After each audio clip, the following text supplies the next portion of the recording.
마가복음 1장 19절에서 20절의 말씀입니다.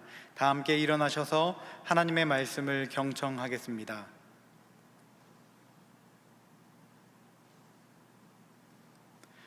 조금 더 가시다가 세베대의 아들 야고보와 그 형제 요한을 보시니 그들도 배에 있어 그물을 깁는데 곧 부르시니 그 아버지 세베대를 품꾼들과 함께 배에 버려두고 예수를 따라가니라. 아멘. 가끔 우리 부목사님들 보면 밖에 유치원에 아이들이 떠드는 소리가 들리면 그 창밖을 멍하게 쳐다본다든지 또 작은 유리틈 사이로 뭔가 살피고 있는 것을 발견할 때가 있습니다. 뭘 하냐 했더니 자신들의 아이들이 그 가운데 뛰어놀면서 무엇을 배우는지 어떻게 사는지 그것을 보면서 너무 좋아하는 모습을 발견할 때가 있습니다. 바로 우리가 나는 제자입니다. 그래서 12제자를 우리가 살피고 있는데 이 제자들을 통해서 우리를 향하신 하나님 뜻이 무엇인가 하는 것을 정말 작은 틈으로 바라보듯이 살피게 되면 오늘 내 삶을 인도하고 계신 그 하나님의 손길들을 우리는 함께 느낄 수가 있고 발견할 때가 많이 있습니다. 하나님께서는 평범한 사람을 쓰셔서 부르셔서 비범하게 사용하시는 그 하나님이시기 때문에 오늘 평범한 우리를 할지라도 오늘 부르셔서 주님의 제자가 되라고 말씀하시는 주님의 그 흐름을 따라서 부르심을 따라서 걸어가는 우리 귀한 여러분들 되기를 바랍니다.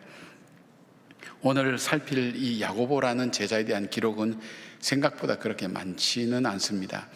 성경에 야고보가 총 4사람이 나옵니다. 그러니까 대야고보라고 얘기하는 오늘 본문이 나오는 이 세베대의 아들 야고보, 그 다음에 알페오의 아들 야고보, 예수님의 동생 야고보, 그리고 유다의 아버지 되는 야고보가 있는데 4번째는 그렇게 많이 나오진 않죠. 오늘 이 대야고보라고 하는 이 사람에 대한 기록도 사실 자기 형제 요한과 함께 늘 같이 나오지 그에 대한 단독적인 기사는 사도행전에 잠깐 그가 순교할 때 나올 수밖에 없습니다. 그러나 바로 이 평범한 사람을 어떻게 인도하셔서 정말 하나님이 쓰시는 하나님의 사람으로 주님께서 인도해 가시는가 하는 것을 이 야고보를 통해서 살펴보면서 내 삶을 인도하시는 주님의 삶을 우리가 함께 살펴보기를 바랍니다. 첫 번째로 예수님은 야고보에게 예수님을 따르게 하셨습니다. 예수님께서 갈릴리 해변으로 지나가시다가 시몬과 안드레가 바다에서 금을 던지는 것을 보고 나를 따라오너라, 내가 너희로 사람을 낚는 어부가 되리라, 그렇게 말씀하시고 이 제자들이 따라옵니다. 얼마 가시다가 역시 바닷가에서 그물을 깃고 있는 세베대의 아들 야고보와 요한의 형제를 부릅니다. 그런데 그들의 응답이 조금은 충격이 있습니다. 20절에 말씀하신 내용을 보니까 곧 부르시니 그 아버지 세베대를 품꾼들과 함께 배에 버려두고 예수를 따라가니라 되어 있습니다. 베드로와 안드레도 예수님의 부름을 받고 그물을 버려두고 따랐다고 성경은 말씀하고 있는데 이 야고보와 이 형제가 버려둔 것은 단순히 그물만 버려둔 것이 아니라 그 아버지도 버려두고 그 다음에 품꾼들도 버려두고 배도 버려두고 그물도 버려두고 예수님을 따랐다는 것입니다. 쉽게 말하면 이 사람들이 자기의 삶이 있게 만들었던 모든 것, 지금 내 삶을 살게 만드는 모든 것을 내려놓고 오직 예수님만 따라가기 위해서 이 모든 것을 포기하고 버렸다는 그런 의미의 말씀입니다. 그물과 배를 버리는 문제는 베드로와 안드레도 어려웠겠지만 세베대의 아들인 야고보와 요한은 더욱 어려웠죠. 왜냐하면 그들이 가진 것이 많았기 때문입니다. 초대교회 기록에 의하면 세베대의 집안은 레위 집파 후손으로 대제사장 가문과 친밀한 관계였고 경제적으로 성공을 거둔 가정이라고 그렇게 이야기를 하고 있습니다. 그들은 품꾼을 써야 할 정도로 고기잡이 사업이 번창하고 있었던 것을 보게 되죠.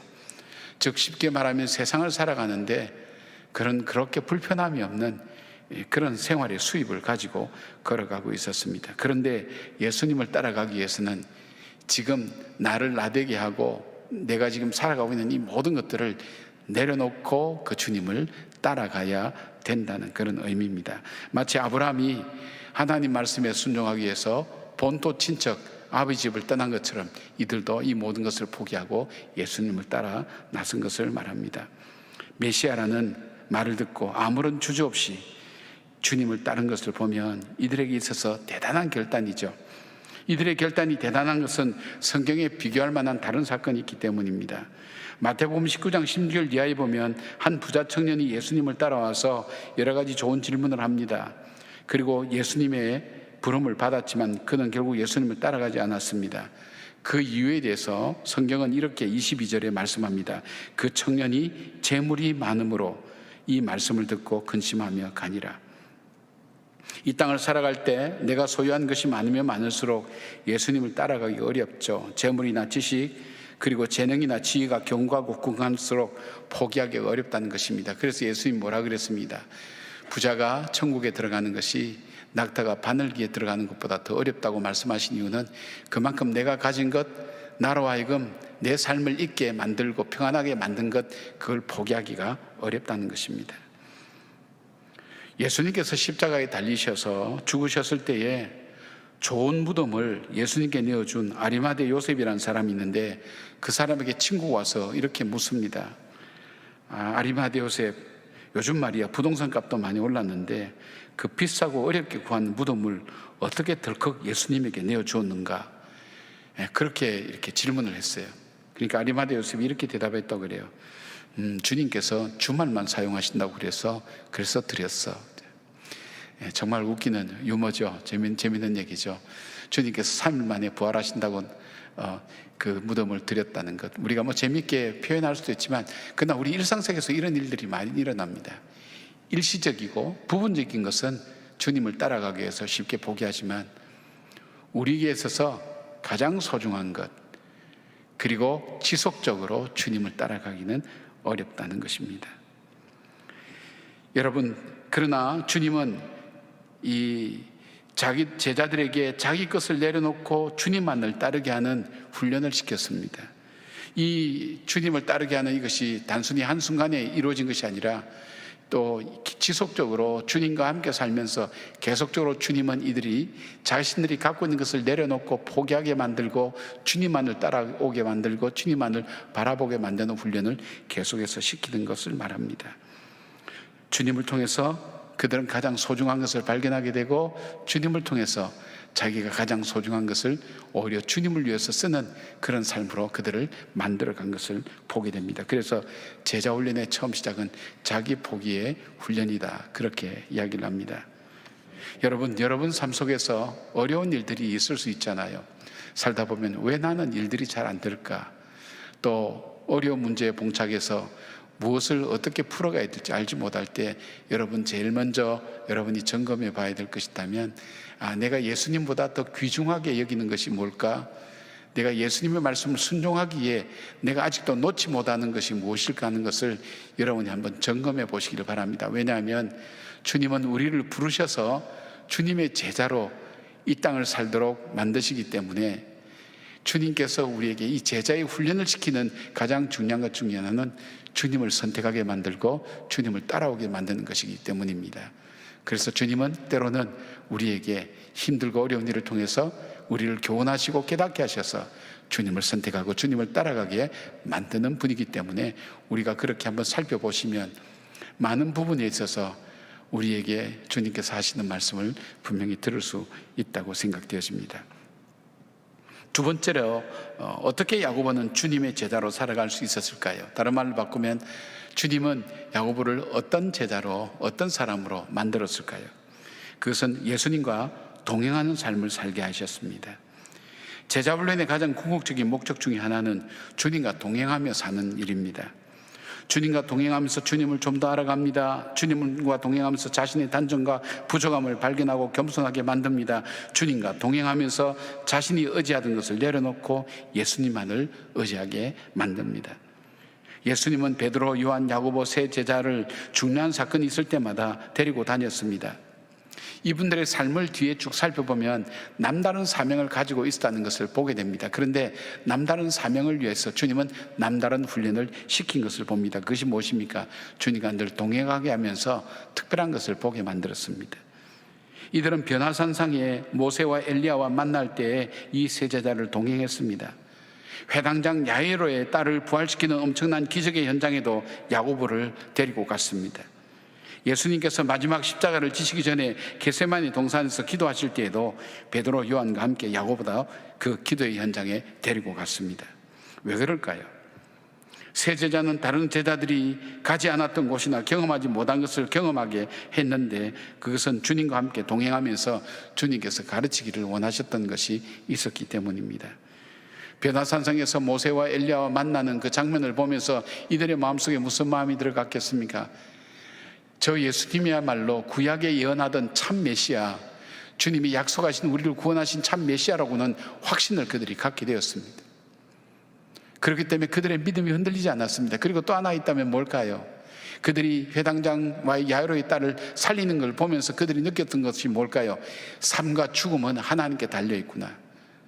그 주님은 죽은 자도 살리시는 생사화복의 주권자, 절대 주권자가 주님이시구나 하는 그 믿음이 그들 마음속에 들어가지 않았을까요? 그리고 동행하면서 그들이 겟세마네 동산에서 예수님을 보셨을 때 그들이 어떤 생각을 하게 됐을까요? 정말 절체절명의 위기와 어려움 가운데 우리는 그 어려움이 만나면 당황하고 아무것도 하지 못하는데, 그 예수님은 십자가를 앞두고 겟세마네 동산에 올라가서 기도하시는 그 모습을 보면서 정말 자신들의 삶의 위기와 어려움이 올 때, 하나님의 교회를 섬기고 어려울 때, 그때마다 방법이 없고 더 이상 해답이 없고 고통과 아픔이 나를 기다리고 있을 때, 그때 우리가 해야 될 일은 정말 기도하는 일이구나. 이것을 통해서 어떤 역사가 일어났습니까?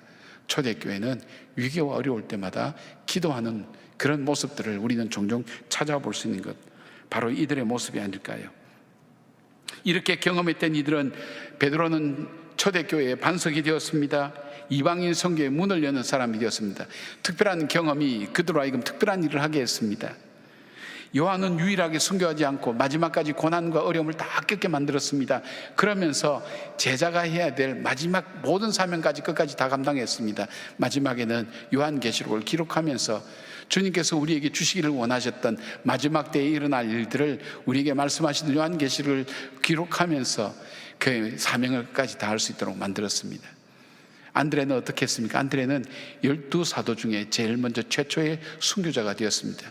바로 이 야고보의 순교는 이 예루살렘과 유대 안에 머물러 있고 사마리아 정도까지만 가 있던 이 복음이 열방을 향해 뻗어나가는 굉장히 중요한 역할을 하게 됐습니다.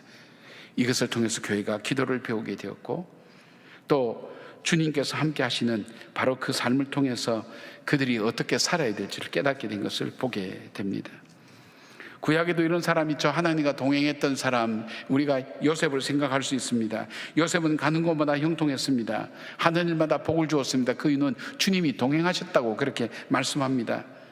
요셉을 통해서 가정이, 그리고 그의 가문이, 그의 민족이, 그리고 나아가 이방의 예국까지도 복을 받게 되었습니다. 요셉을 통해서 가난을 잘 극복할 수 있는 이 지혜도 얻게 되었고, 가뭄도 극복하는 지혜도 얻게 되었고, 풍요로움도 잘 관리할 줄 아는 지혜도 얻게 되었습니다. 그 이유가 어디에 있다고 그랬습니까? 주님과 동행했다고 그래 있습니다. 우리가 가정 예배를 드리고 매일 말씀 읽고 묵상하며 나와 나의 삶을 살피고 주님께서 이 순간 나에게 주신 뜻이 무엇인지 순종해 갈 때에 복된 삶으로 열어가는 것입니다. 여러분, 우리는 우리의 생각이 있어요. 우리의 판단 기준이 있어요. 무엇을 할 때, 선택할 때 내가 하는 일이 있어요. 그러나 이것이 우리가 전적으로 타락한 이후에 정말 좋은 결과를 낳는 선택만 하는 건 아니라는 거예요. 내가 내 스스로 망할 수밖에 없는 선택을 하면서도 좋은 선택이라고 생각하면서 할 수밖에 없는 것이 우리의 연약함이에요. 그때 우리가 주님과 동행할 때 나에게 말씀하시는 그 주님의 뜻대로 나를 죽이고 주님 말씀 순종해 갈 때 우리 앞에 어려운 문제 앞에 유익하고 복된 선택을 하고 후회하지 않을 선택을 하면서 살아가는 그 형통함의 길이 열려진다는 거예요. 형통함에 대한 말씀을 드렸잖아요. 형통함이라는 것은 내가 가야 될 목적지와 연결된 길이라고요. 때로는 둘러갈 수도 있고, 때로는 험한 길 갈 수도 있고, 때로는 좁은 길 갈 수도 있지만, 그러나 내가 가야 될 목적지와 연결된 그 길, 형통한 길, 게다가 순적한 길을 주께서 열어져 가시는 것, 어떨 때입니까? 주님과 동행하는 그 길에 있습니다. 사랑하는 여러분, 여러분이 힘들고 어려울 때 주님 앞에 여쭈어보십시오. 오늘 내가 누구를 만나기 전에 어떻게 할까? 아침에 눈을 떴을 때 오늘 하루는 어떻게 살아야 될까? 주님 앞에 조용히 물어보십시오. 저는 사람을 만나기 전에 그 기도를 합니다. 약속하지 못한, 예기치 못한 일들도 있지만은 예상되었던 일을 만날 때는 마음의 준비를 하고 기도를 합니다. 하나님, 오늘 이 사람을 만나는데 제가 무슨 이야기를 할까요? 주님께서 정말 이분에게 하시고 싶은 말씀이 뭘까요? 제가 그 말씀을 할 수 있도록 저를 도와주세요. 제 생각과 제 판단대로 하지 않도록 주님 도와주세요. 주님 나와 함께 동행하시잖아요. 내 입술 주장해 주세요. 내 생각 주장해 주세요. 그럴 때 그 결과들이 유익하게 되는 것을 많이 봅니다. 그리고 잘못된 경우는 분별이 되는 경우를 많이 경험하게 됩니다. 주님과 동행할 때 주어지는 형통함이 있다는 것입니다. 왜일까요?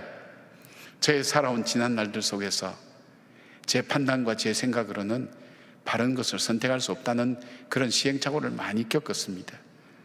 그리고 주님께 순종하고 주님의 길을 따라갈 때 그 길이 때로는 어려운 길 같아 보여도, 안 되는 길 같아 보여도 복된 길임을 깨닫게 했던 그런 경험들이 참 많습니다. 주님이 함께 하실 때에 이루어졌던 일들을 경험했기에 오늘도 내 삶 속에서 주님과 동행하는 삶, 주님이 그것을 오늘 우리에게 말씀하고 있습니다. 그래서 여러분들이 일상생활을 살아갈 때에 주님, 오늘 저에게 하시고 싶은 말씀이 뭐세요? 제가 어떻게 살기를 원하세요? 주님 앞에 눈을 뜰 때 질문해 보시고, 누워서 잠들기 전에 주님, 오늘 제가 잘 살았나요? 어떻게 할까요? 이것은 마음속에 남아있는데 어떻게 풀까요? 주님과 대화하면서 동행하는 여러분들이 되기를 바랍니다. 주님과 동행하면서 한 걸음 한 걸음 걸어가고 판단하고 결정할 때 그 삶이 모아져서 복된 인생이 될 줄로 믿습니다. 세 번째로, 예수님은 야고보에게 섬김의 삶을 살게 하셨습니다. 주님께서는 베드로와 안드레를 부를 때에 사람을 낚는 어부가 되게 하리라 하신 것처럼 야고보와 요한을 부를 때에도 동일한 목적으로 제자를 부르셨습니다. 복음서 중에 가장 먼저 기록된 마가복음의 주제는 마가복음 10장 45절의 말씀입니다. 인자가 온 것은 섬김을 받으려 함이 아니라 도리어 섬기려 하고 자기 목숨을 많은 사람의 대속물로 주려 하심이라. 바로 주님의 생애는 섬김이죠. 어디까지 섬기는 걸까요? 자기의 목숨까지도 십자가에서 바로 죄인들을 위하여 섬김으로 그들을 살리고 생명을 구원하는 그 일들을 바로 위해서 이 땅에 오셨다는 겁니다. 바로 그 주님은 자기를 따르는 그 제자들도 동일하게 자기의 삶에 있어서 자기 인생을 풀어가는 중요한 삶의 목적이 섬김에 있다는 것을 훈련시키기를 원했습니다. 마태복음 20장 20절부터 24절 보면 야고보는 열정적이면서도 불같고 자신만만하고 야심적인 사람이었습니다. 야고보와 요한은 다른 사도들보다도 더 높은 자리를 차지하려는 그런 야심을 가지고 있었습니다. 그것은 아마 자기 집이 조금 잘 살기도 할 뿐 아니라 그의 어머니 세베대의 부인이 살로메였는데, 마태복음 27장 55절에 보면 그녀는 예수를 섬기며 갈릴리에서부터 따라온 많은 여자라는 그런 말씀을 비추어 볼 때 아마 예수님의 일행을 위하여 물질로 뒷바라지하고 음식을 마련하는 일을 도왔던 사람이 아닌가 생각을 합니다. 주님을 돕고 그 일행을 뒷바라지합니다. 집안도 괜찮습니다. 그러니까 무슨 생각을 했을까요? 내가 주님의 나라가 임할 때에 내 동생과 함께 하나는 좌편에 하나는 우편에 주님을 섬기는 높은 자리로 올라갈 거라고 그렇게 생각을 하고 요청을 합니다. 그때 예수께서 그 영광을 얻을 사람을 정확하게 말씀해서 섬기는 사람이라고 얘기합니다. 마가복음 10장 38절에 주님 이렇게 말씀합니다. 예수께서 이르시되 너희는 너희가 구하는 것을 알지 못하는도다. 내가 마시는 잔을 너희가 마실 수 있으며 내가 받는 세례를 너희가 받을 수 있느냐. 정말 영광스럽고 귀한 자리는 진정한 섬김을 통해서 예수님처럼 살아가는 그 사람에게 주어지는 하나님의 언약과 선물이라는 것입니다. 야고보는 그의 열정과 비전을 통해서 바로 섬기는 삶을 살게 되었습니다. 다른 사람을 주님께로 인도하는 삶을 살게 되었습니다. 그는 삶의 마지막이 교회와 복음을 위하여 순교하는 최초의 순교자가 될 수 있었던 것입니다. 이 순교는 고난 앞에 교회가 함께 기도하는 법을 배우게 하였고, 그의 순교로 말미암아 복음이 예루살렘과 온 유다를 넘어 열방으로 퍼져나가는 계기가 된 것입니다. 존 맥아더 목사님은 교회 역사가 유세비우스의 그 기록을 인용해서 이렇게 소개하고 있습니다. 야고보가 헤롯이 교회를 박해할 때 재판장에 끌려갑니다. 그곳에서 야고보의 증언을 듣습니다. 그런데 그 야고보의 증언을 듣던, 그를 끌고 갔던 관리가 감동을 받게 된 겁니다. 죽을 줄 알면서도 복음을 담대하게 전하는 야고보를 보면서 자기는 양심의 가치를 느끼게 된 겁니다. 그리고 야고보에게 그렇게 얘기합니다. 야고보 사도여, 나를 용서하시오. 나도 그리스도인인데 당신을 팔아서 넘겼어. 결국 그들은 둘 다 사형장에 끌려가게 되었습니다. 잠시 사형을 이제 앞두고 있을 때 야고보는 바로 옆에 있는 바로 자기에게 그 고백을 했던 그 사람에게 그런 얘기를 합니다. 형제여, 그대에게 평화가 있기를 나는 기도합니다. 그리고 그에게 입을 맞추었습니다. 그리고 나서 두 사람은 동시에 잠수형을 당했습니다. 여러분, 누구보다 열정이 넘쳤던 야고보죠. 주님은 그의 야망을 비전으로 바꾸어 주셨습니다. 남을 정죄하고 분노하던 그를 배려와 용서와 사랑과 섬김으로 바꾸어 주셨습니다. 그는 삶을 통해 복음이 더욱더 증거됐지만 순교를 통해 그 복음의 지경을 넓혀가는 놀라운 사람으로 세워지게 된 것입니다. 우리 역사 가운데서도 야고보와 같은 분이 있습니다.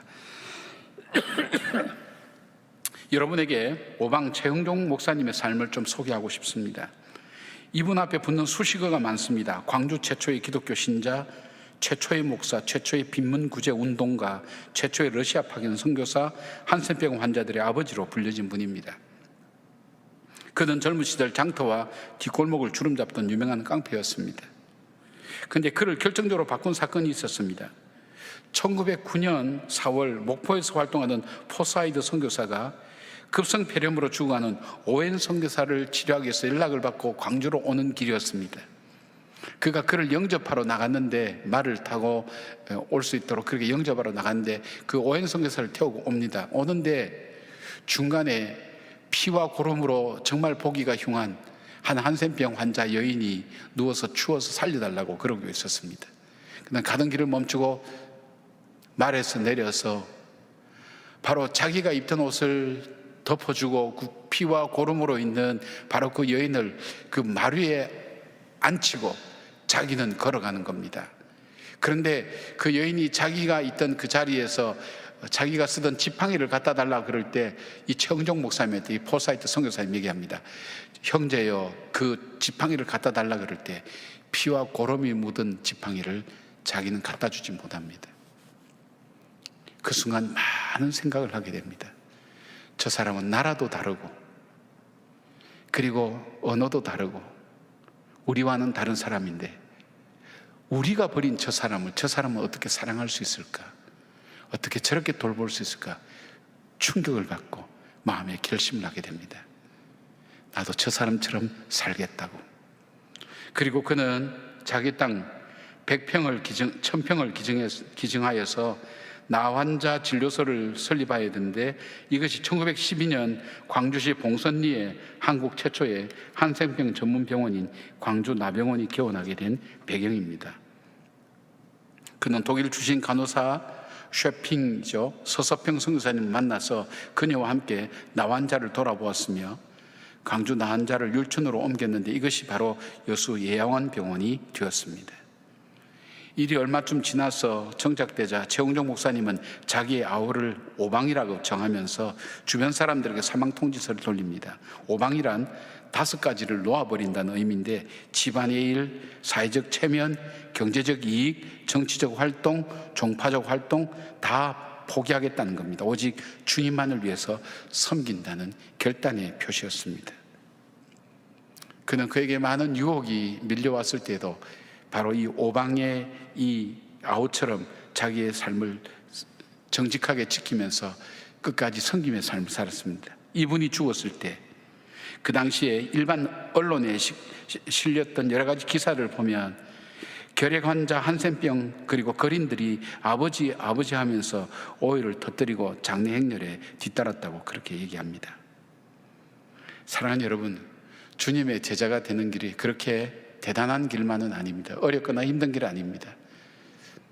주님의 제자가 되는 길은 바로 나를 부인하고 철저하게 주님을 의지하는 길입니다. 그러기에 우리가 일상생활 속에서 주님과 함께 동행하는 것을 깨닫고 주님이 나에게 말씀하신 것을 들으며 주님께서 나에게 하기를 원하시는 듯 내 직업을 따라, 내 성품을 따라, 그리고 나에게 있는 환경을 따라, 내 이익을 따라서 판단하거나 생각하는 것이 아니라 그런 환경 속에 주님 저에게 뭐라고 말씀하십니까? 제가 어떻게 하기를 원하십니까? 그렇게 주님과 질문하고 그렇게 대화하고 나가는 그 걸음걸음이 제자의 길로 살아가는 삶의 여정인 것입니다. 그럴 때 주님은 우리의 야망을 비전으로 바꾸어 주십니다. 우리의 연약함을 담대함으로 바꾸어 주십니다. 그리고 우리의 삶의 현장에서 나약하고 평범한 우리를 사용하셔서 주님이 가장 기뻐하시는 제자의 삶으로 살게 하는 것입니다.